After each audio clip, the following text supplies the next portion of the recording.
Então, a nossa mensagem de abertura, obrigado, Antônio, obrigada, Glória. A nossa mensagem de abertura, meus livros são todos de capa antiga, né? Mas acho que nem dá para ver direito aí, mas é Sinal Verde, do André Luiz. Boa noite, Márcia. O capítulo é de número 23, intitulado Melindres, e diz assim: não permita que susceptibilidades lhe conturbem o coração. Dê aos outros a liberdade de pensar tanto quanto você é livre para pensar como deseja. Cada pessoa vê os problemas da vida em ângulo diferente. Muita vez, uma opinião diversa da sua pode ser de grande auxílio em sua experiência ou negócio, se você se dispuser a estudá-la. Melindres arrasam as melhores plantações de amizade. Quem reclama agrava as dificuldades. Não cultive ressentimentos. Melindrar-se é um modo de perder as melhores situações. Não se aborreça, coopere. Quem vive de se ferir acaba na condição de espinheiro. Boa noite aos que estão chegando. A Leida. Boa noite a Célia e tantos outros que vão chegando aí devagarinho. Eu vou pedir a vocês para gente... Boa noite, Betinha. Para a gente se unir agora em pensamentos, em prece, rogando a Deus, nosso Pai, de infinito amor, infinita bondade, a Jesus, o Mestre querido, e aos bondosos amigos espirituais que nos protegem, que nos guiam, os nossos mentores, aos mentores do Centro Espírita Ismael, da Casa de Oswaldo Cruz e tantos outros que estão sempre conosco, participando das nossas vidas, vibrando pelas nossas vitórias, pelas nossas conquistas, principalmente as conquistas de nível espiritual. Gratidão por todos esses espíritos que trabalham em prol da humanidade terrestre, em prol da construção do mundo de regeneração, de um mundo mais justo, mais pleno de amor, de paz, de fé e de esperanças. E que nós, da nossa parte, Senhor, agora possamos, através dos nossos pensamentos todos unidos nesta prece, levar um pouco de paz, de alento a todos aqueles que se encontram nesse instante, acamados ou acometidos pelo Covid, aos seus familiares. Também pedimos pelos incêndios que estão acontecendo, os incêndios florestais, em todos os pontos desse planeta azul, que a nossa prece possa ajudar a apaziguar os corações, acalentar a todos aqueles que se encontram desolados, entristecidos, também envolver os nossos irmãos animais, a todo o reino vegetal, e na compreensão de que uma folha não cai sem que Deus esteja ciente disso. E, portanto, nós sabemos que tudo o que acontece tem uma causa que nós podemos não compreender, mas que, sem sombra de dúvida, se Deus permite, tem um motivo pelo qual precisa acontecer. Nós rogamos em prol a todos esses seres envolvidos nesse problema. Rogamos aos profissionais da área de saúde, aos profissionais que trabalham dentro dos hospitais, independente se são profissionais de saúde ou não, mas que também expõem a sua vida, a vida de seus familiares. Rogamos por todos os habitantes do planeta Terra, encarnados e desencarnados, em especial, Senhor, ao Vale dos Suicidas, às trevas, aos umbrais, em todos os pontos onde a dor, a dúvida e as trevas ainda predominam. Gratidão por esta oportunidade e que tua paz e teu amor continuem entre nós. Muito obrigada, Senhor. Boa noite a todos que estão chegando. Ao José Carlos, a Fátima, a Betinha eu já falei, né? Antônio Carlos, esse livrinho, Sinal Verde, ele é muito bom. São mensagens curtinhas, mas que tem um conteúdo bem significativo. Ele é muito bom, vale a pena. Bom, gente, esta noite nós vamos dar seguimento a um assunto que nós já iniciamos há 2 semanas atrás, que é intitulado o Sermão Profético, que foi um dos sermões proferidos por nosso Senhor Jesus Cristo. Nós sabemos que, de uma forma didática, Jesus proferiu pelo menos 4 grandes sermões que são de suma importância para a humanidade. O primeiro, que ocorreu na Galileia, é o Sermão da Montanha, que vem falar para todos nós a implantação do reino de Deus aqui na Terra. No Sermão da Montanha, contém todos os ensinamentos necessários para nós nos moralizarmos e conseguirmos sair dos ciclos reencarnatórios de dor. Bem como lá se encontra todos os ensinamentos necessários para nós implantarmos esse reino de Deus aqui na Terra, tão desejado por todos nós. E no sermão, o outro sermão é o sermão profético, que nós temos conversado, que é um sermão muito importante. Ele vai estar falando justamente dessa tão falada transição planetária, que é a instalação do mundo de regeneração, dessa nova fase que está já entrando a humanidade terrestre, que já está inserida nesse contexto. E que vai ser importante, é um assunto muito importante para todos nós, porque foi proferido por nosso Senhor Jesus Cristo, foi profetizado por Ele, uma série de acontecimentos que iriam anteceder a instalação definitiva do planeta de regeneração. Então, falar de Jesus é sempre muito importante. E esse sermão ele é muito importante, a gente procurar compreendê-lo ao máximo para nós entendermos essa fase de transição planetária. Mas Jesus também proferiu o Sermão do Cenáculo, que encontra-se tão somente no Evangelho de João, que está relacionado à última ceia, e esse sermão foi dirigido aos apóstolos. E, finalmente, de uma forma didática, nosso Senhor Jesus Cristo proferiu também o Sermão dos 8 Ais, que foi dirigido aos escribas e fariseus, falando principalmente da falsa conduta deles, da hipocrisia deles. O que para muitos talvez pense assim: então esse sermão não tem mais nenhuma importância no século XXI. Ele tem muita importância, porque ele vai falar da falsa personalidade que muitas vezes existe em todo o movimento religioso, de todas as correntes filosóficas religiosas. Então ali o Sermão dos 8 Ais, ele é muito vanguardista também, ainda serve para a gente no século XXI. O nosso assunto, que é o Sermão Profético, a gente sabe que ele foi proferido no Monte das Oliveiras, que fica em Jerusalém. Jerusalém fica na Judéia. A Palestina era dividida no tempo de nosso Senhor Jesus Cristo, na Galileia, que fica ao norte, no meio, que fica a Samaria, e mais ao sul, a Judéia e a Pérea. E nós sabemos que o Sermão das Oliveiras ele foi proferido em Jerusalém, que fica na Judéia, e ele foi proferido um pouco antes de nosso Senhor Jesus Cristo ser preso e ser condenado. Então é um sermão muito importante. Nós vamos encontrar esse sermão registrado nos 3 evangelhos sinóticos, tão somente. Ele é muito significativo, ele vai falar desse planeta de regeneração, e João não fala sobre esse sermão profético, mas concomitante essa passagem, quase que muito próxima à passagem do sermão profético, João se dirigiu a falar do Sermão do Cenáculo, que é muito importante. São várias recomendações dadas por nosso Senhor Jesus Cristo aos seus discípulos. Isso é muito importante para nós também no século XXI. E por que é importante para nós no século XXI? Porque todos aqueles que se decidem trabalhar por nosso Senhor Jesus Cristo deveriam saber o que ele falou para os seus discípulos na sua última ceia, para que nós também pudéssemos nos preparar para todas as coisas que irão acontecer. Então é de suma importância esse Sermão do Cenáculo. É no Sermão do Cenáculo que vai falar sobre o Consolador Prometido. Olha que coisa importante. Então a gente precisa conhecer mais intimamente a vida de nosso Senhor Jesus Cristo.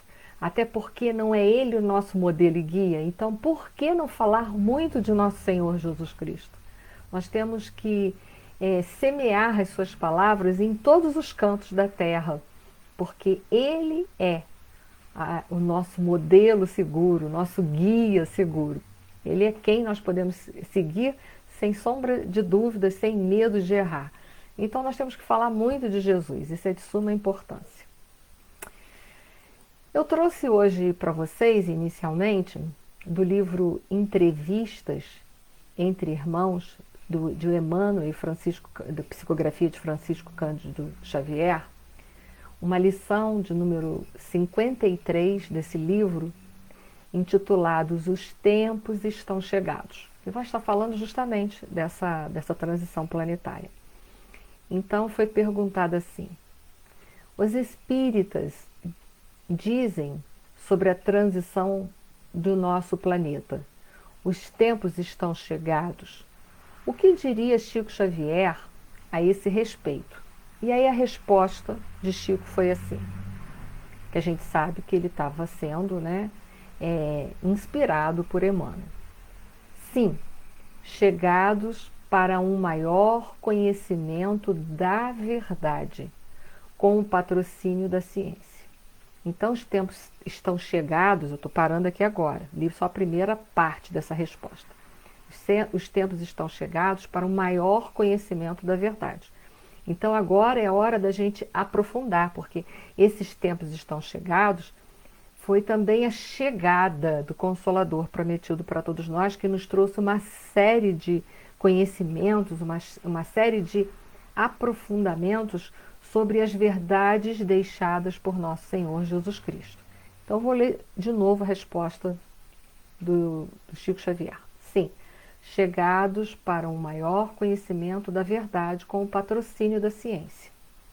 Cada um de nós, no entanto, tem sofrido impactos muito grandes dessas mesmas verdades por falta de Cristo em nosso coração. E nós não estamos sabendo aliar o coração ao cérebro.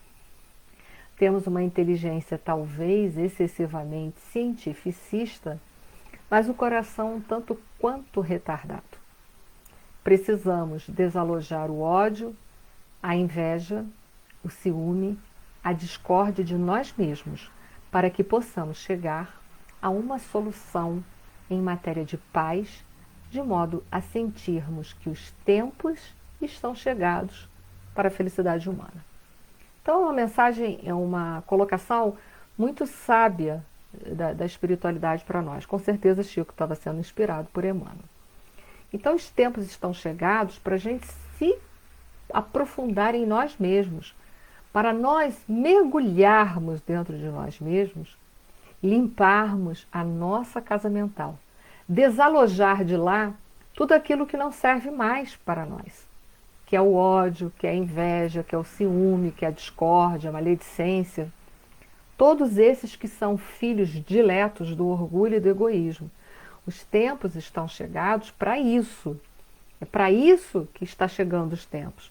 O planeta de regeneração será para aqueles que conseguirem desalojar dos seus corações esses sentimentos, ou que começarem a fazer um trabalho muito sincero e intenso para desalojar esses sentimentos que andam todos eles na contramão das leis de Deus. Então, os tempos são chegados, é nesse sentido que a gente está falando. Não é que os tempos são chegados porque vai ter um cataclismo, porque vai acabar o planeta Terra. Não, os tempos são chegados. Esse tempo que está, que é o tempo de implantação do mundo de regeneração, que ele vai acontecendo gradualmente, não é assim, um dia planeta de provas e expiações, e amanhã de manhã planeta de regeneração. Não é assim, ele já está vindo, ele já está acontecendo já há muito tempo. Então, os tempos estão chegados, são tempos de reflexão, são tempos de mudanças verdadeiras, não são mudanças da boca para fora, mas são da boca para dentro, na direção do coração e da razão, dessa união entre essas duas coisas. Os tempos são esses. Não adianta a gente ficar procurando coisa fora, enquanto tudo está acontecendo dentro da gente. Nós sabemos e temos notícias pelo Evangelho segundo o Espiritismo, no capítulo de número 3, intitulado Há Muitas Moradas na Casa de Meu Pai, que os planetas, eles sobem na classificação dos mundos, ou seja, eles vão para uma outra hierarquia, por exemplo, no nosso caso, deixará de ser prova e expiações para regeneração. Isso decorre do fator evolução dos seus habitantes. Nós é que determinamos essa mudança. É a nossa mudança que vai refletir nesse planeta. Então, veja bem, o planeta ele vai sendo transformado na medida em que seus habitantes vão apresentando condições. E aqueles que não vão formando essas condições dentro deles, ou seja, criando essas condições, eles serão convidados a serem degradados, exilados para um outro orbe, da mesma forma que foram convidados para serem para serem exilados para outros mundos, os capelinos. Então, isso que nós precisamos compreender. Isso vai sendo formado e já está sendo formado desde a vinda do Consolador prometido. Então, cada dia que passa é um dia que faz com que estejamos mais próximos do mundo de regeneração e mais distantes do mundo de provas e expiações. Então, a gente precisa pensar hoje que a nossa hora de transformação é ontem, já não é mais hoje. A gente não tem tanto tempo mais assim. Porque imagina a gente desencarnando agora, por essa data, a gente vai perder um grande tempo e grandes oportunidades. Cada vez a gente fica mais distante dessa possibilidade de poder reencarnar aqui de novo e ficar no mundo de regeneração. Então são momentos de reflexão que nós precisamos fazer. Agora é a hora da gente arregaçar as nossas mangas e começar a trabalhar. Por isso que a gente precisa falar muito de Jesus, porque ele é o nosso modelo e guia. E ele ensinou tudo o que nós precisamos aprender para nós nos despojarmos do homem velho e fazer nascer o homem novo. Então lá tem todos os ensinamentos. Então a hora é agora de falar de nosso Senhor Jesus Cristo. Então, às vezes algumas pessoas falam, você gosta muito de falar só do Evangelho. Sim, gosto muito de falar do Evangelho. Eu gosto muito de falar de Jesus, porque eu tenho muito que aprender. Ele é modelo e guia. Então é hora da gente falar muito de Jesus mesmo. A gente precisa, eu pelo menos preciso. Eu deixei para vocês, na semana que passou, uma sinopse, um quadro, uma figura, um post, mostrando tudo que contém o sermão profético. Hoje a gente está no terceiro item, que corresponde à Bíblia de Jerusalém. Ou ainda no primeiro, se você usar o Novo Testamento de Haroldo Dutra Dias. O conteúdo é o mesmo. A forma didática de trabalhar com as questões é que são diferentes, mas o conteúdo é a mesma coisa. Então hoje o nosso assunto é a grande tribulação, que na verdade na Bíblia de Jerusalém a gente vai encontrar assim, a grande tribulação de Jerusalém. Mas nós vamos estar englobando isso um pouco mais, tá bom? Dito isso, então, hoje eu vou ler para vocês a passagem do sermão profético que nos cabe para a gente fazer a reflexão dessa noite. E já vou alertando para vocês, a linguagem que vocês acharem esquisitíssima nessa passagem, porque é um povo que tem uma forma de escrever diferente da nossa.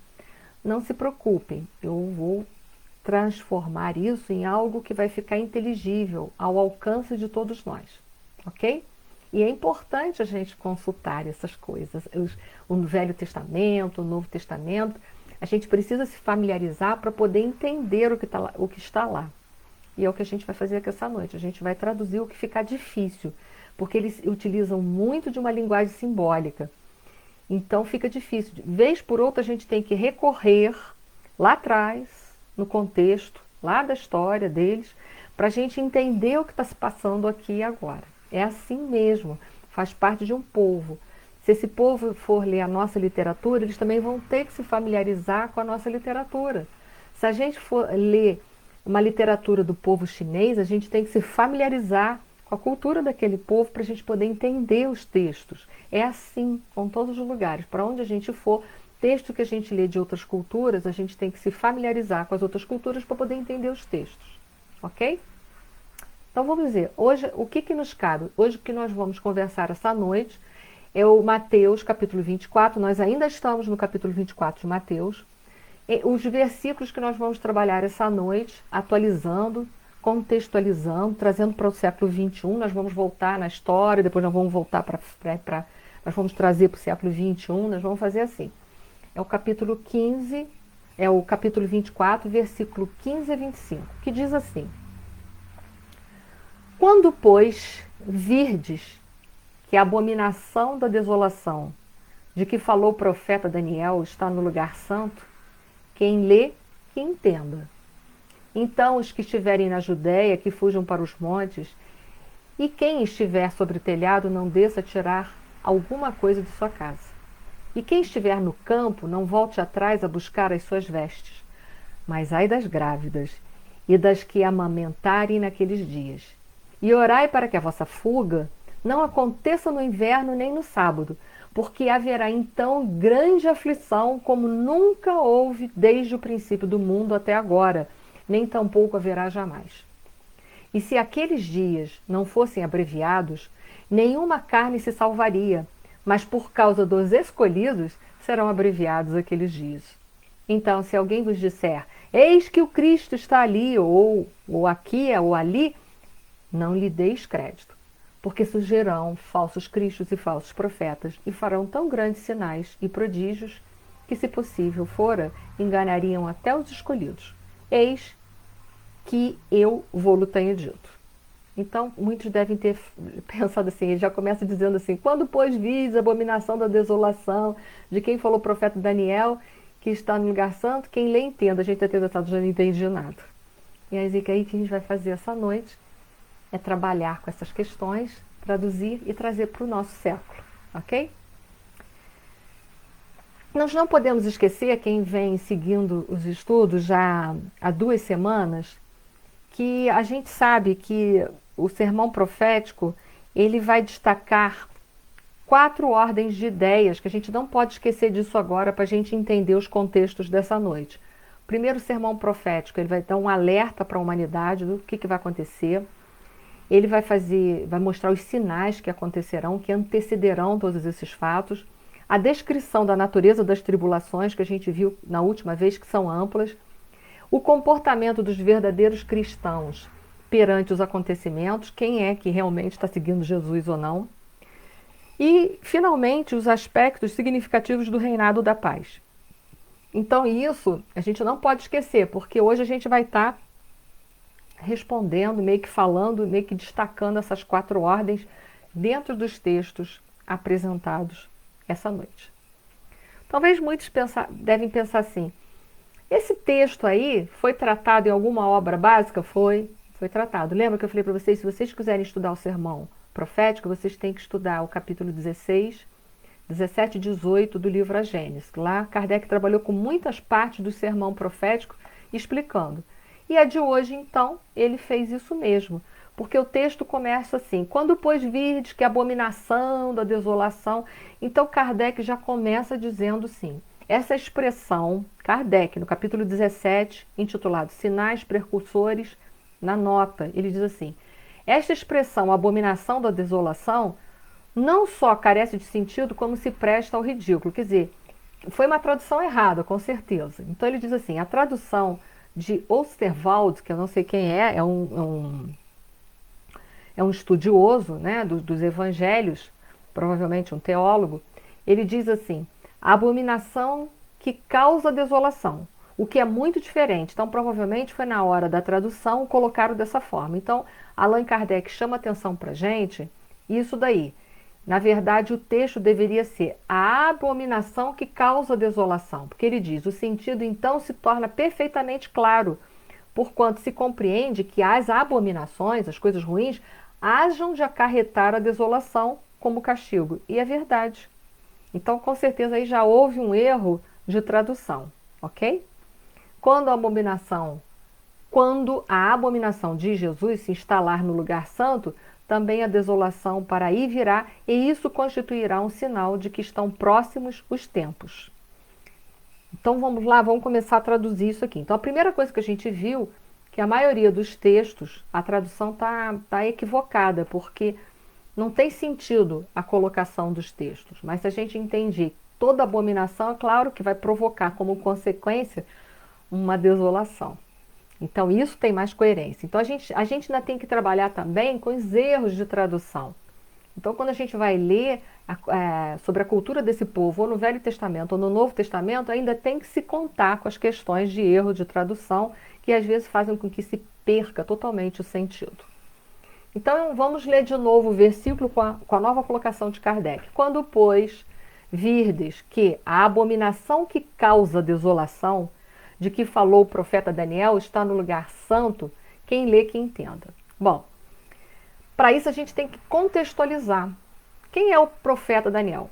O profeta Daniel foi um dos profetas que nasceram dentro da cultura desse povo. A gente sabe que existiram muitos profetas que nasceram dentro do povo judeu. Jesus é quem enviou esses profetas, está no livro A Caminho da Luz. Então, em Daniel, que é um dos profetas, Daniel capítulo 9, versículo 11, o profeta Daniel, ele se refere que em dado momento da história, ele fez uma profecia que Jerusalém seria destruída, seria invadida, seria destruída, e que o templo de Jerusalém, lá no templo, ocorreria uma situação de profanação. Muito bem. Isso aconteceu verdadeiramente. Isso mais tarde, porque ele disse que depois de um certo período aconteceria isso. E o que aconteceu foi exatamente isso. Os estudiosos se referem, em relação a essa profecia, que um determinado homem, um homem grego, o Antíoco Epifânio, que era vassalo em Roma, ele governou a Palestina no período de 175 a 64 a.C. E ele era um homem tão violento, mas tão violento e desprezível, que a população tentou se rebelar contra a administração dele, que era muito perversa, era muito violenta, era muito cruel. Quando o povo tentou se rebelar, o que ele fez para ele reprimir a rebelião do povo? Ele invadiu o templo de Jerusalém, que tinha um significado muito grande para aquela cultura, para aquele povo. Nós temos que entender que o templo de Jerusalém era um lugar santo para todos os judeus, era um lugar onde eles iam adorar o Deus único deles. E o que faz o Antíoco Epifânio, o Antíoco Epifânio IV? Ele invade então, para conter aquela rebelião do povo, ele invade o templo de Jerusalém e, não satisfeito, o que ele faz? Ele invade o templo de Jerusalém, ele entra lá e ele desmonta, quebra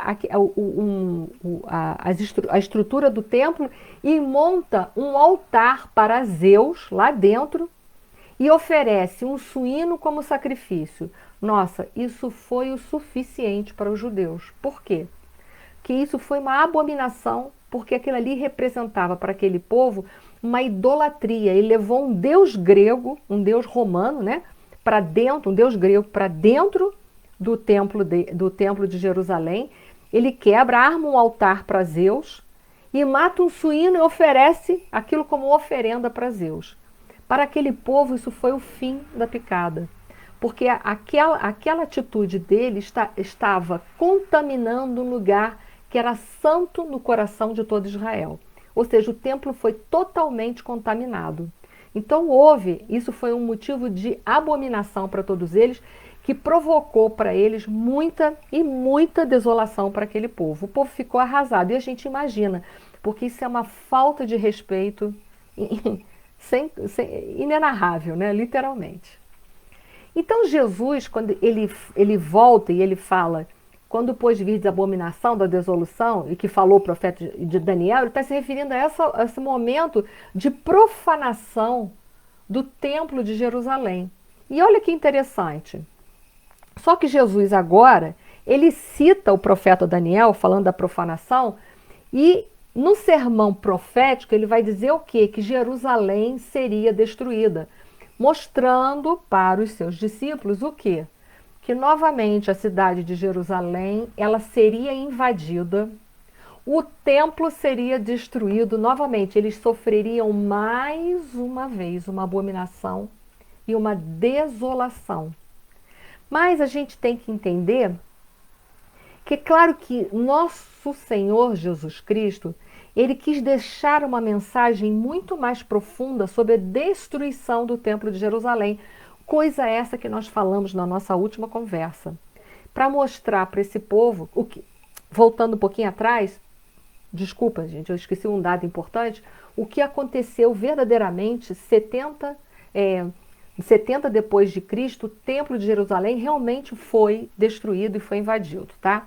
Enfim, o que Jesus queria fazer uma comparação? Que Jerusalém seria novamente invadida, que o templo novamente sofreria uma abominação, que todo o povo seria desolado. Só que agora, definitivamente, a desolação desse povo estava acontecendo em decorrência do quê? Do desprezo deles pelo Messias prometido. Porque Jesus era o Messias tão esperado. E o que fez aquele povo? Apesar de toda a profecia dizer que o Messias viria e que o próprio povo iria dar cabo dele, iria crucificá-lo, iria matá-lo, o povo verdadeiramente segue fazendo isso. O que fizeram? Jesus, quando proferiu esse sermão profético, ele saía do Templo de Jerusalém. Lembra no nosso momento passado? Ele saía e se dirigiu para o Monte das Oliveiras e é aí que ele começa o sermão profético. Então ele profetiza que o Templo de Jerusalém seria destruído. O que foi 70 depois de Cristo foi destruído verdadeiramente, o Templo de Jerusalém. Aí o Templo de Jerusalém foi destruído, novamente acontecia uma situação semelhante àquele povo. O que aconteceria com aquele povo novamente? Uma abominação, uma desolação em função dessa destruição. Agora, por que o povo estava sendo visitado novamente por essa expiação? Que a gente sabe que não era um castigo, Deus não castiga ninguém. Por que eles estavam passando novamente por isso? É aí que a gente vai recorrer à literatura espírita. Esse povo era um povo que muito e muito, muito orgulhoso. Toda a história desse povo é permeada por êxodo, exílio e reparação. A gente vai ver que esses sofrem altos e baixos o tempo todo. Esse povo sofre altos e baixos na sua trajetória toda, desde o início do seu surgimento, até hoje esse povo ainda sofre com êxodo, exílio, sofrimentos, reparações. Ele vai passando por esse ciclo. Por quê? Porque é um povo que não consegue se vergar, ele não consegue trabalhar o orgulho dele. E definitivamente esta ocorrência, Jerusalém sofreria essa invasão e seria destruída, porque mais uma vez, até o Messias que foi enviado por eles também haviam rejeitado. Então a gente precisa extrair desse momento do espírito à letra.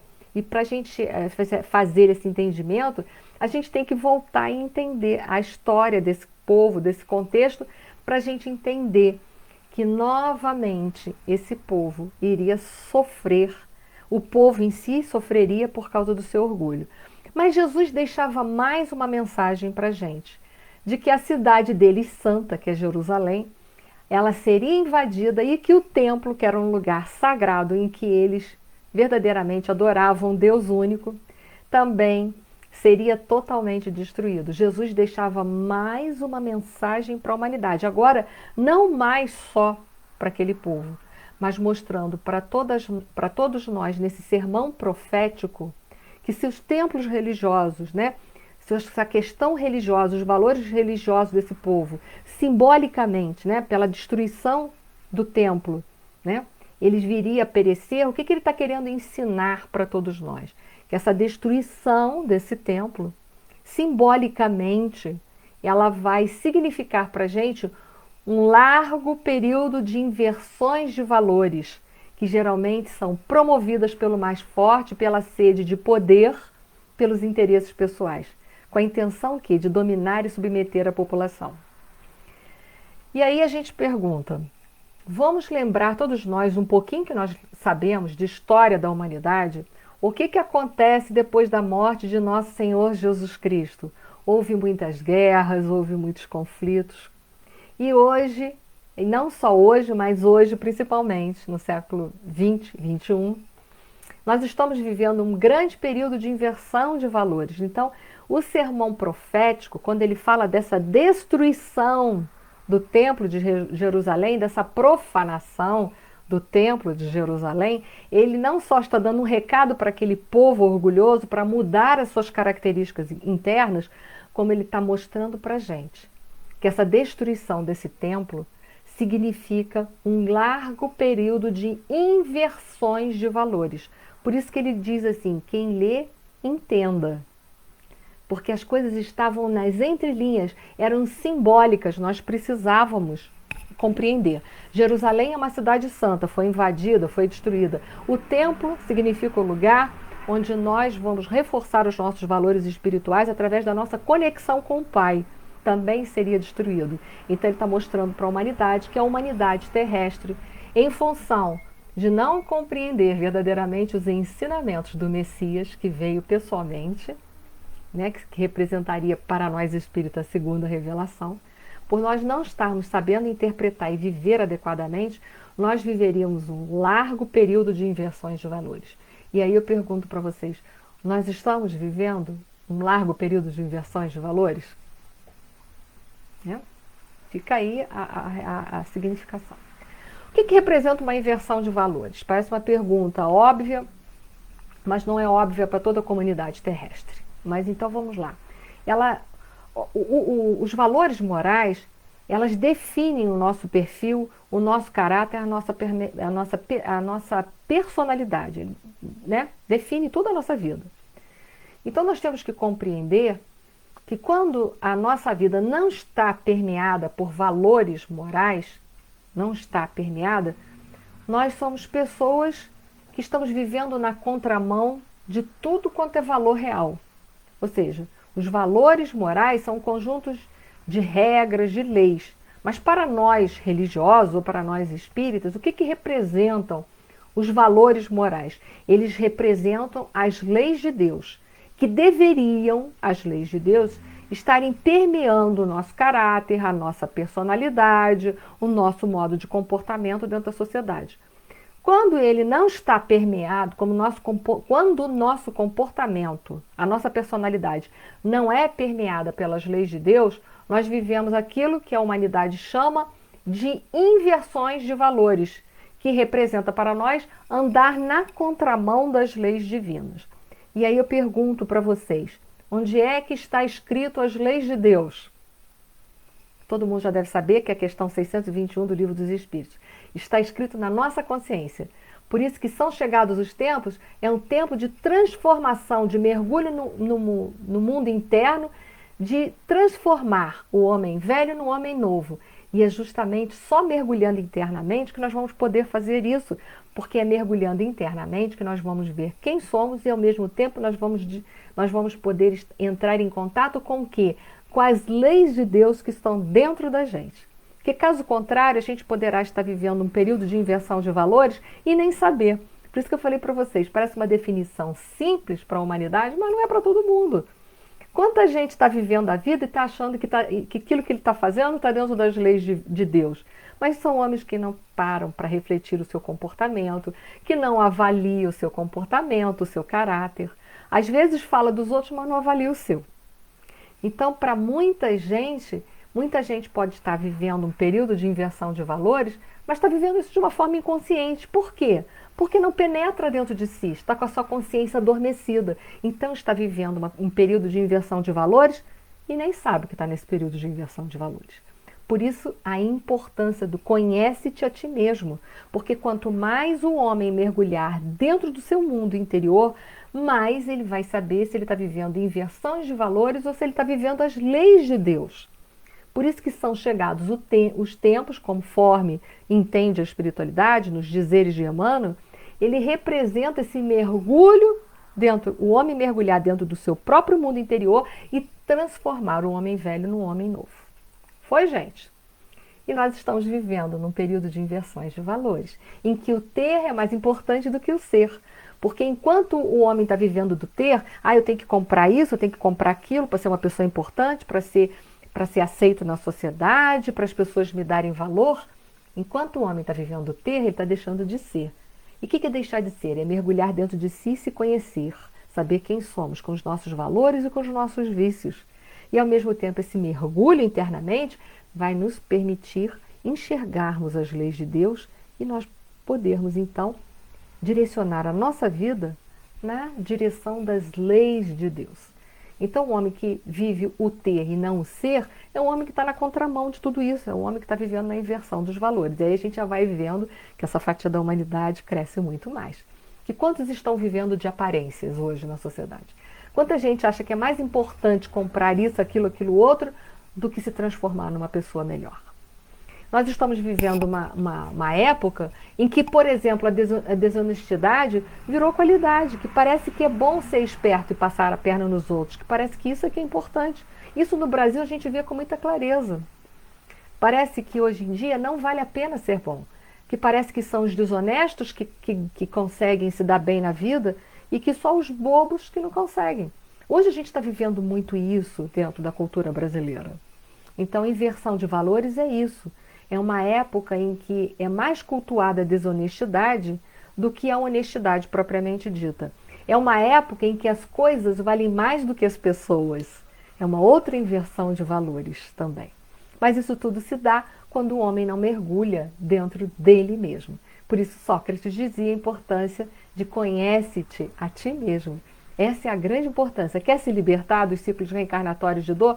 Penetra dentro de você. Você se conhecendo, automaticamente lá no seu interior, se conhecendo, você se permitirá também em sentir e ver as leis de Deus que estão escritas dentro de você, na sua própria consciência. Só assim o homem não vai viver inversões de valores. Bom, vamos seguindo, porque a nossa hora está andando. Então diz lá o versículo 16. Então os que estiverem na Judéia, que fujam para os montes. Novamente, linguagem figurada de nosso Senhor Jesus Cristo. Nós não estamos falando que Jerusalém fica na Judéia? Então, Jerusalém é onde é denominada Cidade Santa, é onde está o Templo de Jerusalém. Então, qual é simbolicamente, o que Jesus está querendo dizer? Que quando esse momento de transição estiver acontecendo, esta inversão de valores estiverem fervendo dentro da sociedade, o que nós devemos fazer? Fugir para os montes. O Templo de Jerusalém ficava no monte. Mas fugir para o monte de Jerusalém, não, é uma linguagem simbólica, está dizendo assim para a gente.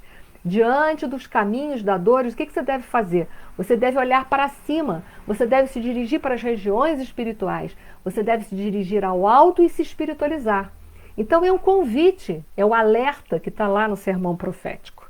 Então essa passagem é simbólica, dizendo quando esses momentos acontecerem na humanidade de inversões de valores, dirija o seu pensamento para o alto, para as regiões espirituais, peça auxílio e passe a se espiritualizar, porque é a única forma de você não se contaminar por esse período de inversões de valores e embarcar nessa inversões de valores e viver a inversões de valores.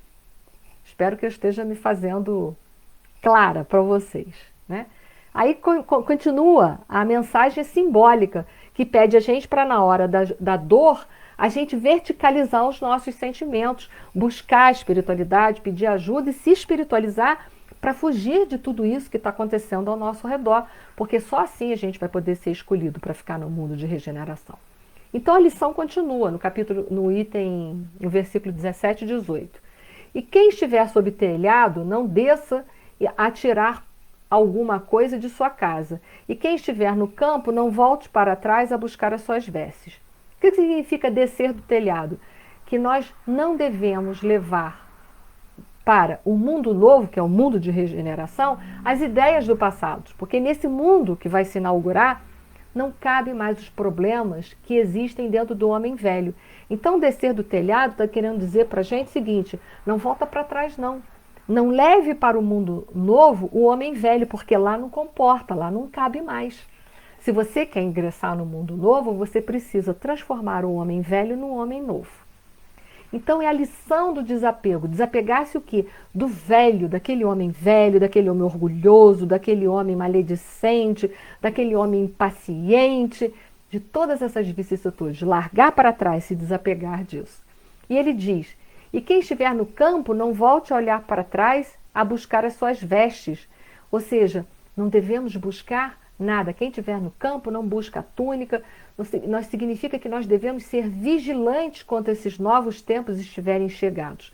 Não volte mais para trás, porque o caminho é para frente e para o alto, olhando para o alto e seguindo para frente. O alto vai nos direcionar ao caminho que nós devemos seguir. Então nós devemos nos espiritualizar e seguir o nosso caminho. Não volte para trás, não se apegue às coisas antigas, não se apeguem ao homem velho que está dentro de você.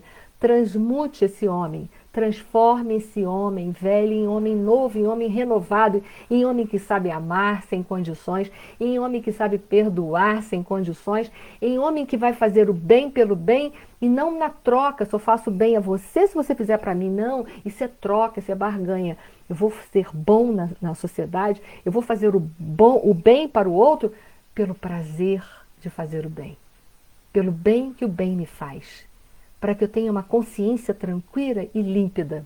Então é isso que está dizendo essa passagem. Jesus está querendo alertar para a gente. Não olha para trás, se desapega do homem velho e viva para frente. Vamos seguir o caminho para frente. Mas tem uma outra passagem simbólica que é muito esquisita. Essa passagem fala assim: ai das grávidas e das que amamentarem naqueles dias. Parece que Jesus está abominando as mulheres que estão grávidas, mas ele está novamente usando uma linguagem simbólica. Vou fazer uma pergunta para vocês. Na história desse povo, qual foi a primeira gravidez que aconteceu? Aí vocês vão falar assim: mãe, tá doida? Não é fácil, gente. A história do povo judeu. Qual foi a primeira mulher que vocês lembram da história do povo judeu? Talvez muitos vão me falar assim: Adão e Eva. A Eva era a primeira história. Então, a primeira gravidez que nós ouvimos falar foi de quem? Da Eva para esse povo. Então Jesus está dizendo, falando da gravidez. Em geral, para a cultura desse povo, em geral, não é sempre.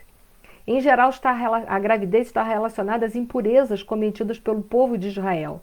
Então, o que Jesus está querendo dizer? Porque a gente sabe que a Eva engravida porque comeu a fruta proibida. Isso é uma outra história, né? Mas, enfim, a gravidez está envolvida com coisas, com impurezas cometidas. O que Jesus está querendo dizer? Ai daqueles que cometerem grandes erros agora. Por quê? Porque esse planeta não vai mais comportar expiações. Então, a pessoa vai poder ficar aqui? Não, é uma linguagem figurada. Ai daqueles que estiverem, né, gerando uma grande impureza. O que é gerar uma grande impureza? Gerar uma grande expiação. Se eu gerar uma grande expiação, eu vou poder ficar aqui? Não. Porque o planeta de regeneração não cabe expiações. Só cabe provações, não cabe expiações. Então, aqueles que gerarem uma grande expiações vão ser convidados a se retirarem. Está vendo como é fácil a gente estudar a passagem? E aí diz assim Jesus: e orai para que a vossa fuga não aconteça no inverno nem no sábado. Eu falei, mas por quê? Sabe porque o inverno está frio? E por que não pode acontecer no sábado? Né? Orai para que a vossa fuga não ocorra nem no inverno nem no sábado. O que significa isso? O inverno ele está relacionado a uma fase da nossa existência. É uma coisa que nós precisamos entender. A linguagem desse povo é simbólica. Nós temos fases na natureza, não temos? Nós temos a primavera, nós temos o verão, o outono e o inverno. O que representa a primavera na nossa vida? A primavera é o nosso nascimento. A primavera não é o nascimento das flores, a renovação da natureza? Então, a primavera é o nosso nascimento, quando a gente ainda é jovem, criança. Né? Depois nós temos o crescimento em si. Nascimento, desenvolvimento. O desenvolvimento pleno, nossa, é o nosso verão, quando a gente está em plena juventude. Né? A madureza representa o outono da nossa vida. E a velhice vai representar o quê? O inverno da nossa vida. Então Jesus está dizendo, ai daqueles que a nossa fuga, ou seja, que esse momento de transição, esse momento, não de transição, mas esse momento de mudança interna, que não ocorra no teu período de envelhecimento. Por quê? Porque no período do envelhecimento já é pouco tempo para fazer grandes renovações. Então tomara que você tenha muito tempo, é isso que Jesus está querendo dizer para a gente. Tomara que você tenha muito tempo para fazer isso, que você só não caia a ficha, que você tem que se transformar num homem novo, num homem renovado, num homem de bem, só cai essa ficha quando você já estiver muito velho. Que a hora é agora. A hora da gente começar tudo isso é agora. Não deixe para amanhã, quando as coisas se tornarem mais complexas. Não deixe para amanhã, até porque a gente não sabe se a gente vai estar no amanhã. A gente pode morrer hoje.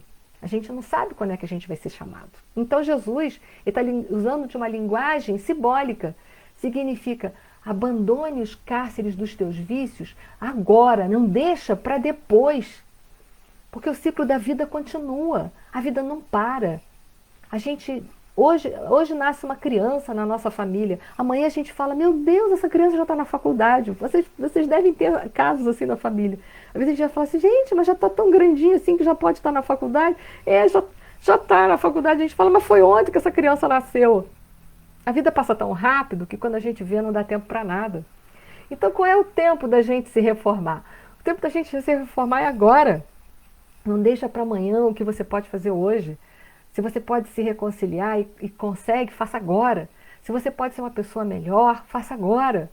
Comece a sua transformação interior agora, porque agora é a hora. Por isso que Jesus está falando. Não deixa para o inverno da sua vida. Ou não deixe que essa fuga ocorra no sábado. O que significa o sábado? O tempo de descanso. Mas que tempo de descanso é esse? O seguinte, foi o que eu falei para vocês. O tempo da nossa desencarnação. Né? O tempo de um término de fase, de ciclo. Quando é que nós vamos desencarnar? Eu não sei, eu não vim com uma plaquetinha, uma placa, assim escrito, uma etiqueta, fala assim, olha, seu prazo de validade, Eni, termina hoje, dia 22/9/2020, sei lá, às 10 horas. Eu não vim com essa plaqueta, então eu não sei quando é que eu vou terminar a minha reencarnação. Então qual é o momento de mudança? Todo dia, toda hora. Nós não podemos deixar para um minuto depois. Apareceu a oportunidade, todo dia é oportunidade, toda hora é oportunidade de transformação. Então é isso que Jesus está dizendo, você não sabe o dia da sua desencarnação.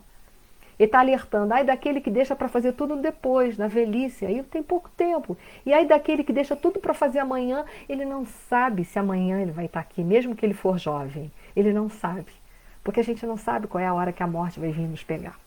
Então faz agora, faz essa transformação agora, porque amanhã pode ser tarde demais para você.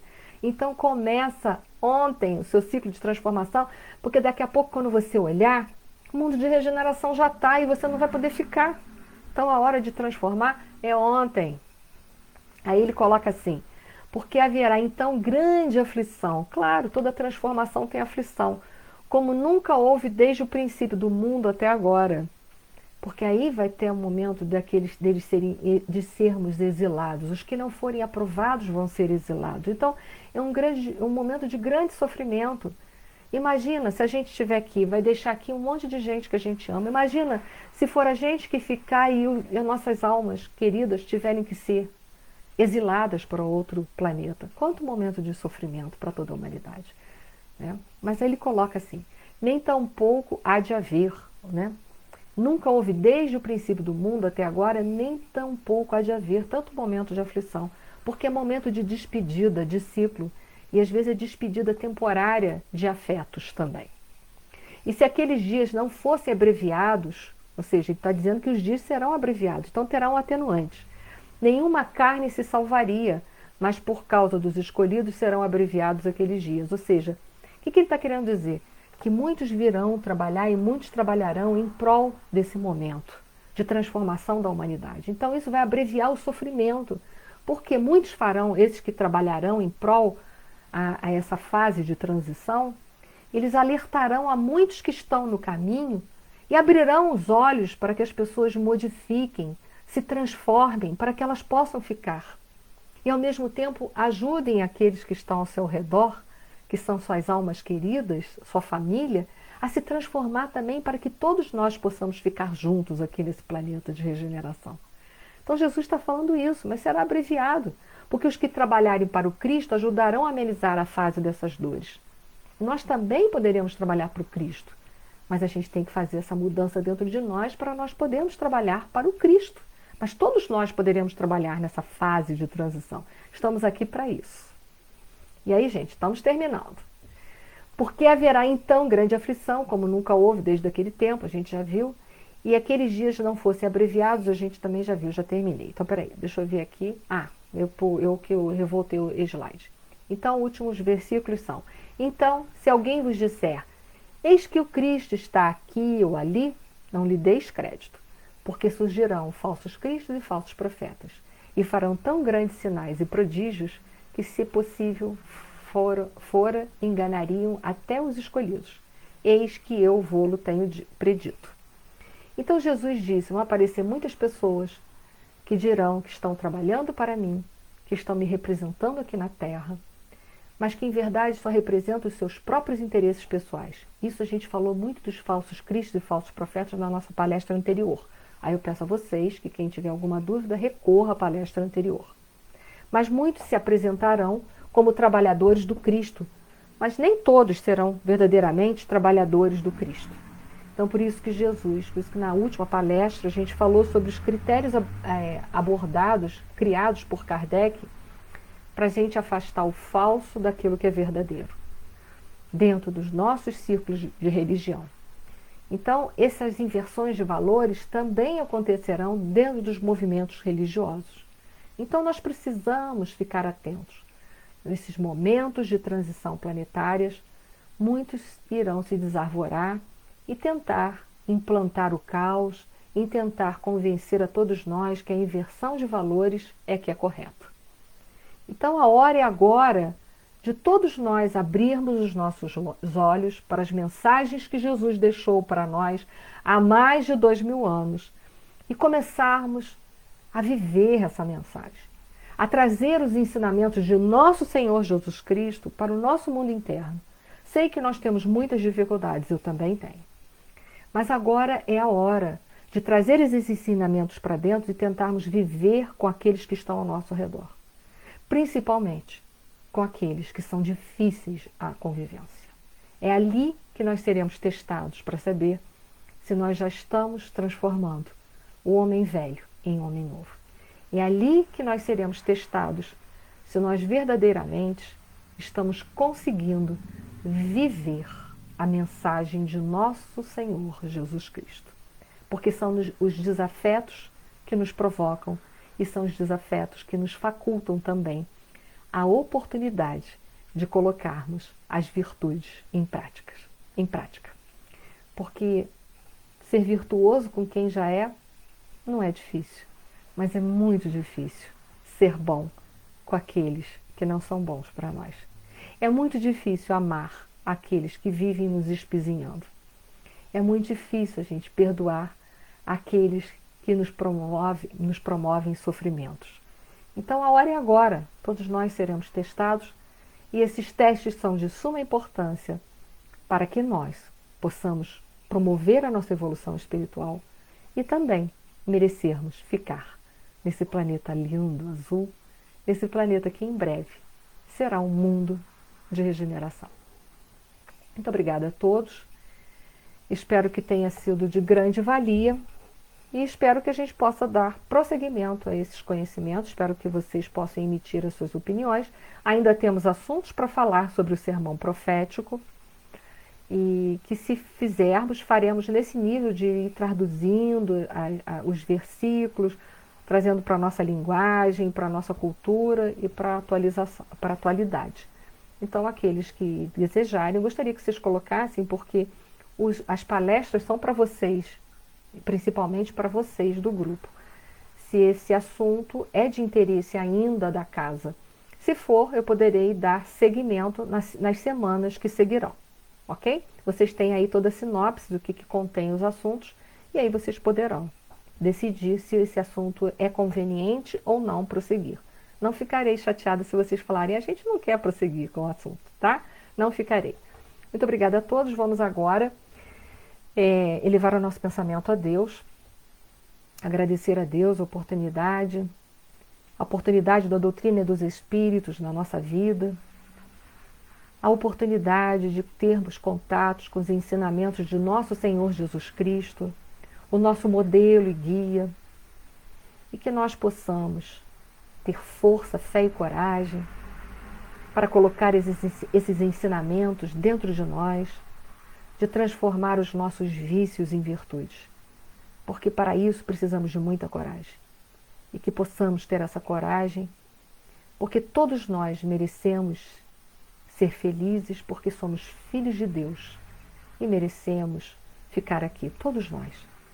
Mas para tal, nós temos que fazer esse trabalho interno de implantação desse reino de Deus no nosso mundo interno, para depois podermos plantar ele aqui ao nosso redor, no nosso planeta Terra.